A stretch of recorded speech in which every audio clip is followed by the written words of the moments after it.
Hello students, in today's biology class, we are going to discuss the commercial applications of biotechnology. From the lesson Introduction to Biotechnology, in the previous classes we have discussed the commercial applications of biotechnology in crop biotechnology and animal husbandry. So in this class we are going to discuss the commercial applications of biotechnology in human health. So, in the human health, the treatment and diagnosis, these are the two important aspects of human health management. सो कौन सा भी disease से अगर person सफ़र होते हैं तो उसके treatment के लिए डायग्नोसिस जो है वो इम्पॉर्टेंट प्रोसेस है. After diagnosis we can treat that patient with a particular medicines or other treatments. So diagnosis जो है वो जीन रिलेटेड अगर डायग्नोसिस हमें करना है तो उसका आइडेंटिफिकेशन करना तो वो पॉसिबल हुआ है because of biotechnology. For example, diagnosis of diabetes and heart diseases has become possible even before the onset of symptoms with the help of biotechnology. तो ये इम्पॉर्टेंट रोल है बायोटेक्नोलॉजी का. इसकी वजह से जो पॉसिबल हुआ है कि जो डायग्नोसिस हम कर सकते हैं डायबिटीज़ और हार्ट डिसीजेस का बिफोर द सिम्टम्स. सो जो सिम्टम्स जहाँ पे अगर पर्सन इस डिसीजेस से सफ़र होते हैं तो जो भी स्टेज आती है उस पर्सन में कि ये जो डिसीजेस है तो ये डिसीजेस ऐसे स्टेज पे जा सकते हैं कि जहाँ पे ये क्योर होने के चांसेस जो है वो कम है.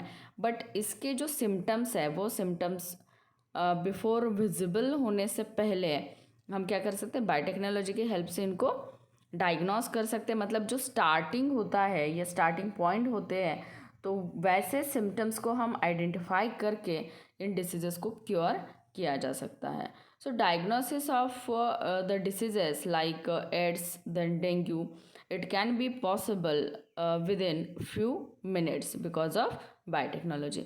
सो इसकी वजह से जो डायग्नोसिस है ये डायग्नोसिस की प्रोसेस अगर फास्ट प्रोसेस होती है अर्ली स्टेज में अगर इसका डायग्नोसिस होता है तो उसका जो ट्रीटमेंट है उस डिसीज़ का तो वो क्या होता है अर्लियर ट्रीटमेंट हम उनको प्रोवाइड करके उस पेशेंट को हम क्योर कर सकते हैं. ये डायग्नोसिस एंड ट्रीटमेंट से रिलेटेड है. इसको छोड़ के और भी ऐसे कुछ बायोटेक्नोलॉजी के एप्लीकेशंस है ह्यूमन हेल्थ में like formation of various medicines and use of these medicines for the treatment of diseases. For example, the hormone insulin is used in the treatment of diabetes. So ये observe हमने mostly किया होगा कि जो pancreas है उस pancreas gland में से अगर इंसुलिन हार्मोन का सिक्रीशन प्रॉपर अमाउंट में नहीं होता है तो वो पर्सन क्या होता है डायबिटीज़ से सफ़र होता है. तो इंसुलिन का मेन रोल ये है कि जो ब्लड ग्लूकोज लेवल होती है ह्यूमन बॉडी में तो इसको कंट्रोल करने का जो काम है तो वो कौन करता है पैनक्रियाज करता है. तो इसमें अगर इंसुलिन का जो प्रोडक्शन है वो प्रॉपर प्रोडक्शन नहीं होता है जितने अमाउंट में रिक्वायर्ड है तो वहाँ पे वो पर्सन जो है वो क्या हो सकता है डायबिटीज़ से सफ़र हो सकता है. So in earlier days insulin was being collected from the pancreas of horses. जो हॉर्सेस है इनके पैनक्रियाज से पहले क्या किया जाता था इंसुलिन जो है उसको कलेक्ट किया जाता था क्योंकि जो पर्सन सफ़र होते डायबिटीज़ से तो अगर वो जो रेंज होती है डायबिटीज़ की जिसमें हम ग्लूकोज की जो लेवल है वो मेजर करते तो उसमें अगर हायर लेवल पे अगर ग्लूकोज प्रेजेंट है ब्लड में तो उसको कंट्रोल करने के लिए हमें क्या करना पड़ता है इंजेक्शन के हेल्प से इंसुलिन को उस पर्सन के बॉडी में हमें इंजेक्ट करना पड़ता है. तो इसकी वजह से पहले हॉर्सेज जो है तो इनके पैनक्रियाज से इंसुलिन को क्या किया जाता था कलेक्ट किया जाता था. But nowadays due to biotechnology insulin can be prepared with the help of bacteria also. So इसमें क्या किया जाता है जो ह्यूमन इंसुलिन जीन होता है वो इंसर्ट किया जाता है बैक्टीरिया के जीनोम में और इसकी हेल्प से जो बैक्टीरिया के जो जीनोम है उसके साथ उसका कॉम्बिनेशन करके वहाँ पे क्या होता है, उस जीन से, बैक्टीरियल स्पेसीज से हम क्या कर सकते हैं, इंसुलिन को प्रोड्यूस कर सकते हैं। बिल्कुल ऐसे various vaccines and antibiotics are also produced in the same way. So gene को यूज़ करके वो जो जीन प्रोड्यूस करता है इंसुलिन हार्मोन को, तो उसको हम बैक्टीरियल स्पेसीज में इंसर्ट करके वहाँ पे इंसुलिन का प्रोडक्शन कर सकते हैं। तो ये इन जनरल कुछ ह्यूमन हेल्थ से रिलेटेड बायोटेक्नोलॉजी के एप्लीकेशंस है। अब वन बाय वन हम डिस्कस करेंगे कि ये जो एप्लीकेशंस है वो कौन कौन से जो जैसे कि वैक्सीन्स है एंड वैक्सीन एंड वैक्सीनेशन की प्रोसेस है, उसके बाद जो ट्रीटमेंट की जाती है, जो इंटरफेरॉन का प्रोडक्शन किया जाता है, तो ऐसे डिफरेंट फील्ड्स में इसके एप्लीकेशंस कौन कौन से हैं। So first one is vaccines and vaccination. So vaccine जो है वो प्रोड्यूस किए जाती है, हमने प्रीवियस क्लासेस में डिस्कस किया 9th स्टैंडर्ड में। तो वैक्सीन्स है, वैक्सीन्स क्या है, vaccines are the antigens which contains the material given to the acquire either permanent or temporary immunity against a specific pathogen or disease. So vaccine is nothing but the antigen which contain the material which gives immunity. वो immunity हो सकती है temporary या फिर permanent. तो ऐसे immunity को produce करने के लिए, एक स्पेसिफिक पैथोजन के अगेंस्ट इसको प्रोड्यूस करने के लिए हम क्या करते हैं, उस वैक्सीन को बॉडी में इंजेक्ट करते हैं। सो इसकी वजह से जो इम्यून सिस्टम है वो क्या करती है, उस पैथोजन के अगेंस्ट एंटीबॉडीज़ को प्रोड्यूस करती है। तो ट्रेडिशनल जो मेथड्स है, इसमें जो वैक्सीन्स है वो प्रिपेयर किए जाते हैं with the help of pathogen. जो पैथोजन जैसे कि वैक्सीन फॉर एग्जांपल अगर हम देखते हैं पोलियो का वैक्सीन है, तो पोलियो के जो भी वायरसेस होते हैं तो उनको कम्प्लीटली और पार्शियली किल करके इन पैथोजन से क्या किया जाता है, वैक्सीन बनाया जाता है। और यही वैक्सीन उस पर्सन या जो चाइल्ड होते हैं तो उनके बॉडी में इंजेक्ट किया जाता है। But due to this there were chances of contracting the disease in case of some person. So इसकी वजह से ये अल्टरनेटिव एक ऐसे मेथड फाइंड आउट की है साइंटिस्ट ने कि ये आर्टिफिशियली वैक्सीन को प्रोड्यूस कर रहे हैं with the help of biotechnology, and for this purpose scientist produce the antigen in laboratory with the help of a gene isolated from the pathogen. जो पैथोजन हम डायरेक्टली इंजेक्ट करते थे उसको partially और कम्प्लीटली किल्ड करके, तो अब because of biotechnology ये जो एंटीजन है ये क्या किए जा रहे हैं, इनमें से जीन जो है वो जीन आइसोलेट करके उसमें से वैक्सीन को क्या किया जा रहा है, मतलब वो जो जीन है उसको यूज़ करके वैक्सीन को प्रोड्यूस किया जा रहा है। सो ये जो मेथड है तो ये क्या है, सेफर वे है टू प्रोड्यूस द वैक्सीन। सो ये फर्स्ट पॉइंट है। अब इसी में और एक जो बायोटेक्नोलॉजी, जो एडवांस बायोटेक्नोलॉजी है, तो उसके हेल्प से कुछ एडिबल वैक्सीन्स भी फॉर्म कर सकते हैं। तो जो प्रोटीन्स होते हैं, मतलब जो एंटीजन की हम बात कर रहे हैं कि एंटीजन हम इंजेक्ट करते हैं, तो जो प्रोटीन्स उसमें प्रेजेंट होते हैं, proteins which act as antigen are injected in pure form instead of injecting the killed और सेमी किल्ड पैथोजन। जो हमने वैक्सीन कहा था कि उसको पार्शियली या फिर कंप्लीटली किल्ड करके वो पैथोजन हम बॉडी में इंजेक्ट करते हैं, उसकी जगह पे क्या किया जा रहा है, एंटीजन मतलब जो प्रोटीन्स होते हैं तो वो प्योर फॉर्म में उस पर्सन के बॉडी में हम इंजेक्ट कर रहे हैं। और this proteins keep the persons away from the diseases by keeping the immune system active. जो चांसेस होते हैं कि परमानेंट या फिर टेम्परेरी उस इम्यून सिस्टम के एक्टिवनेस का, तो अगर हम एंटीजन जो है वो इंजेक्ट करते हैं प्योर फॉर्म में, तो इसकी वजह से जो हमारी इम्यून सिस्टम है वो हमेशा क्या होगी, एक्टिव रहेगी। So injecting the antigen is safest way in vaccination. So vaccine can be produced with the help of biotechnology, are more thermostable and remain active for longer duration. For example, इसमें vaccines of polio and hepatitis, ये vaccines का production with the help of biotechnology किया जा रहा है, जिसमें ये thermostable यानी कि वेरियस टेम्परेचर में, या जो टेम्परेचर इंक्रीज हो जाता है तो इस कंडीशन में भी ये क्या कर सकते हैं, एक्टिव फॉर्म में रह सकते हैं। सो ये है रिलेटेड वैक्सीन से। अब नेक्स्ट पॉइंट जो है वो है एडिबल वैक्सीन्स का। तो एडिबल वैक्सीन्स में जो वायरसेस है तो इनको क्या किया जा रहा है, यहाँ पे अगर एग्जांपल हम डायग्राम से ही समझते हैं कि ये एडिबल वैक्सीन्स क्या है। तो एडिबल का मीनिंग होता है it is useful for consumption purpose also. तो इसको हम खा भी सकते हैं। तो एडिबल वैक्सीन्स में अब ये जैसे कि इंजेक्ट किया जाता है बॉडी में हमारे जो वैक्सीन्स है, तो ये मेथड को छोड़ के ये एडिबल वैक्सीन जो है वो अभी बायोटेक्नोलॉजी की हेल्प से ये प्रोड्यूस किए जा रहे हैं। तो इसमें क्या किया जाता है, जो वायरस है तो isolation of desired gene from human pathogen, जो पैथोजन है जिसके अगेंस्ट हमें ये वैक्सीन प्रोड्यूस करना है, जिसके अगेंस्ट हमें हमारे इम्यून सिस्टम एक्टिव रखनी है, तो ऐसे जीन को क्या किया जाता है, उस पैथोजन के जीन को आइसोलेट किया जाता है। तो inject virus in the plant, देखो ये ट्रांसजेनिक प्लांट वायरस है। ये जो प्लांट वायरस है इसमें क्या किया जाता है, ये आइसोलेटेड जीन जो है इसको क्या किया जाता है, इंजेक्ट किया जाता है। ये पार्ट देखिए, तो इसमें ये जो जीन है इसको क्या किया, इंजेक्ट किया है। अब इसमें क्या होगा, ये जीन अगर वायरस का जो जीन है वो प्लांट के जीनों में प्रेजेंट है, प्लांट के ट्रांसजेनिक वायरस में प्रेजेंट है, तो इसकी वजह से क्या होगा, जो वायरस है ये क्या हो जाएगा, पोटैटो के लिव्स के ऊपर उसको इन्फेक्ट करेगा। और जैसे ही ये प्लांट डेवलप होता है तो ये लीफ के पीसेस में से जो पैथोजन है या जो जीन हमने आइसोलेट किया था ह्यूमन पैथोजन का, तो वो प्लांट बॉडी में जाता है, जिसकी वजह से जो पोटैटोज फॉर्म होने वाले हैं तो उसमें भी ये जो पैथोजन का जीन है, ये जो पैथोजन है वो प्रेजेंट होगा। और जैसे ही हम रॉ पोटैटोज को कंज्यूम करेंगे तो क्या होगा, ये पैथोजन के अगेंस्ट हमारे बॉडी जो है वो एंटीबॉडीज फॉर्म करेगी और हमारे बॉडी में इम्यूनिटी डेवलप हो जाएगी। सो ये रिलेटेड है एडिबल वैक्सीन से। एडिबल वैक्सीन ऐसे कि जैसे रॉ पोटैटोज, ये जो एक्सपेरिमेंट है ये एक्सपेरिमेंट किया गया पोटैटोज के ऊपर, जैसे कि रॉ पोटैटोज अगर हम वैसे ही कंज्यूम करेंगे तो इसकी वजह से हम उस पैथोजन के अगेंस्ट अपने इम्यून सिस्टम जो है वो क्या कर सकते हैं, बिल्ड कर सकते हैं, इम्यूनिटी जो है वो डेवलप कर सकते हैं।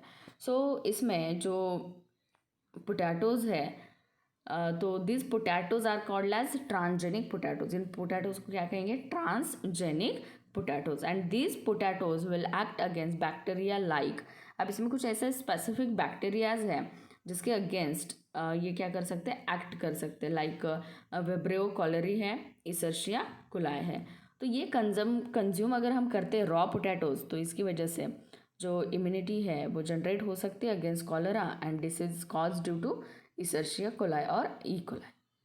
सो ये टू जो पैथोजेंस है, जो बैक्टीरियाज हैं, जो बैक्टीरिया कॉलेरा डिसीज़ को कॉज करता है, यानी कि विब्रियो कॉलेरिया एंड इसर्शिया कोलाई जो है, तो इसकी वजह से भी जो डिसीजेस होते हैं तो इसके अगेंस्ट इम्यून सिस्टम हमारी एक्टिव रह सकती है। तो ऐसे ट्रांसजेनिक पोटैटोज को हम कंज्यूम करके एज अ वैक्सीन हम उसको यूज़ कर सकते हैं।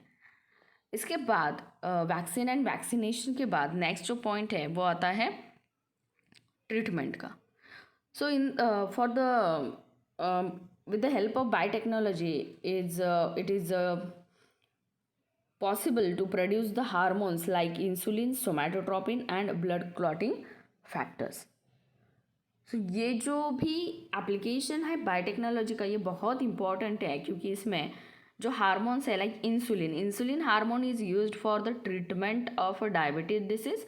Then somatotropin growth related hormone है, इसका यूज जो है वो मतलब जो डिसीज़ है सोमैटोट्रोपिन अगर हार्मोन जो है वो जो प्रॉपर क्वांटिटी में अगर प्रोड्यूस नहीं होता है तो डॉर्फिज्म जो है, यानी कि जो हाइट जो है वो कम होती है, तो ये सोमैटोट्रोपिन हार्मोन अगर उस प्रॉपर क्वांटिटी में प्रोड्यूस नहीं होता है तो ये डॉर्फिज्म का डिसीज़ हो सकता है। एंड ब्लड क्लॉटिंग फैक्टर, तो ब्लड क्लॉटिंग फैक्टर जो है वो भी इम्पॉर्टेंट है। ब्लड क्लॉटिंग जो है वो अगर कहाँ पे इंजरी होती है तो वहाँ पे ब्लड क्लॉटिंग होना चाहिए। तो ये ब्लड क्लॉटिंग फैक्टर को हम क्या कर सकते हैं, प्रोड्यूस कर सकते हैं, इंसुलिन हार्मोन को प्रोड्यूस कर सकते हैं एंड सोमैटोट्रोपिन हार्मोन को भी हम प्रोड्यूस कर सकते हैं। तो वेरियस डिसीजेस के अगेंस्ट ऐसे अगर हार्मोन्स को प्रोड्यूस किया जाता है तो ये भी एक बहुत ही इम्पॉर्टेंट एप्लीकेशन है बायोटेक्नोलॉजी का।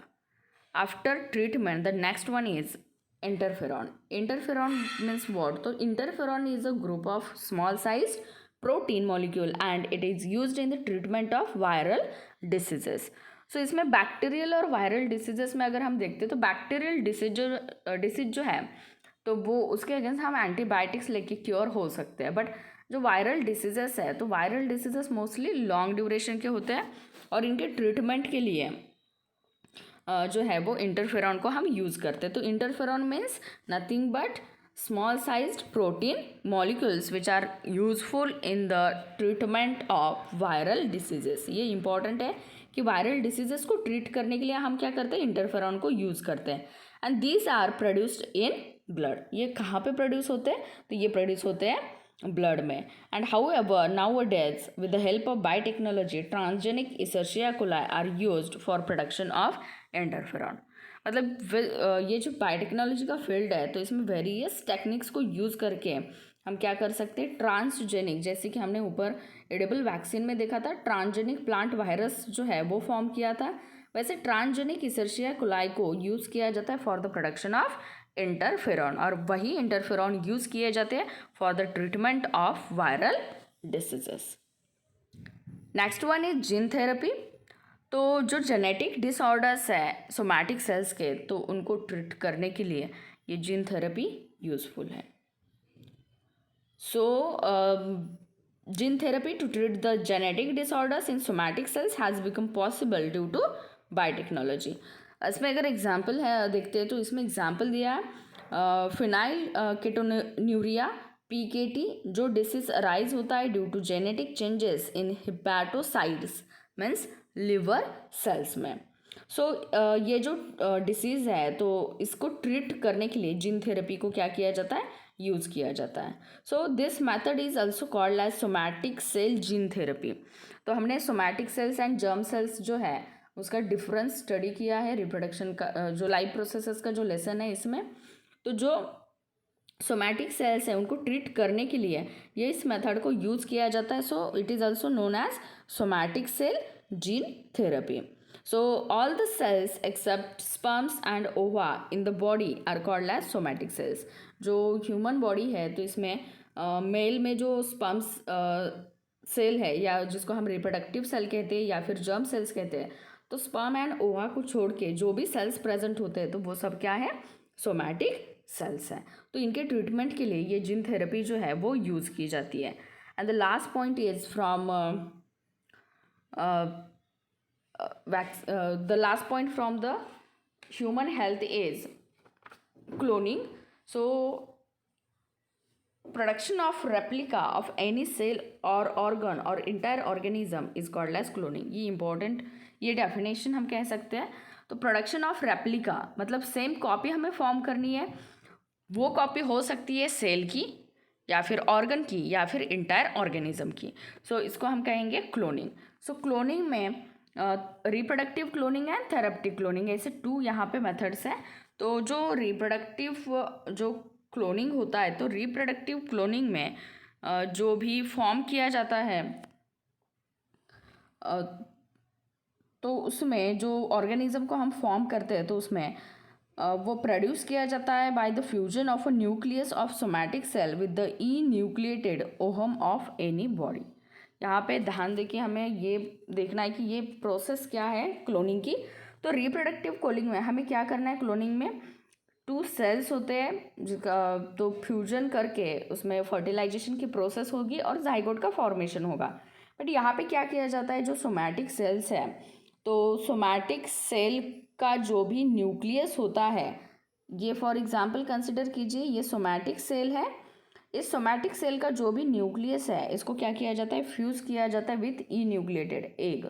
ये जो एक सेल है तो एक सेल का न्यूक्लियस जो है वो क्या किया गया, रिमूव किया गया है। और ये जो सोमैटिक सेल है इसका न्यूक्लियस क्या किया गया, इसके अंदर जो है या फ्यूजन जो है वो ई न्यूक्लिएटेड ओहम और सोमैटिक सेल का जो न्यूक्लियस है इसमें किया है। सो इसकी वजह से यहाँ पे क्या हुआ है, स्पर्म सेल जो है तो इस स्पर्म सेल का बिल्कुल भी यहाँ पे यूज़ नहीं किया गया है या स्पर्म सेल की यहाँ पे नीड नहीं है to produce the new organism. तो सोमैटिक सेल और जो एक सेल है इसका फ्यूजन करके ये जो रेप्लिका है या न्यू ऑर्गेनिज्म है इसको क्या किया गया, फॉर्म किया जाता है। तो ये रिप्रोडक्टिव क्लोनिंग है। जो नेक्स्ट टेक्निक है वो है थेरेप्टिक क्लोनिंग। तो इसमें स्टेम सेल्स को प्रोड्यूस किया जाता है by the union of somatic cell nucleus with the enucleated egg cell.